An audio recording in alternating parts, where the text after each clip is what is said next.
இப்போ ரீசண்டாக ஒரு இடத்துல நம்ம சிஎம் சார் அவர்கள் பேசும்போது சொன்னாங்க, என் கேரக்டரையே புரிஞ்சுக்க மாட்டேங்கிறேன்.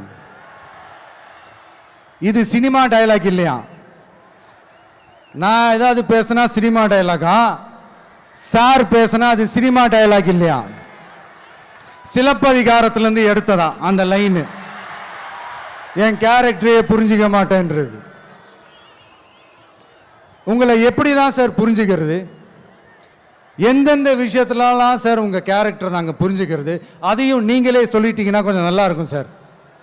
சட்டம் ஒழுங்குல நாடே சந்தி சிரிக்குது அதுலையா? பெண்கள் பாதுகாப்புல நாடே சந்தி சிரிக்குது அதுலையா? பொய் வாக்குறுதிகளாக கொடுத்து ஏமாத்தி ஆட்சிக்கு வந்தீங்களே அதுலையா? எதில் தான் சார் உங்கள் கேரக்டரை நாங்கள் புரிஞ்சுக்கிறது? ஆனால் ஒன்று, தமிழ்நாட்டில் ஆட்சி செய்கிற நீங்களும் சரி, ஒன்றியத்தில் ஆட்சி செய்கிறவங்களும் சரி, நீங்கள் ரெண்டு பேரும் முதல்ல என்னோட கேரக்டரை புரிஞ்சுக்கணும் சார்.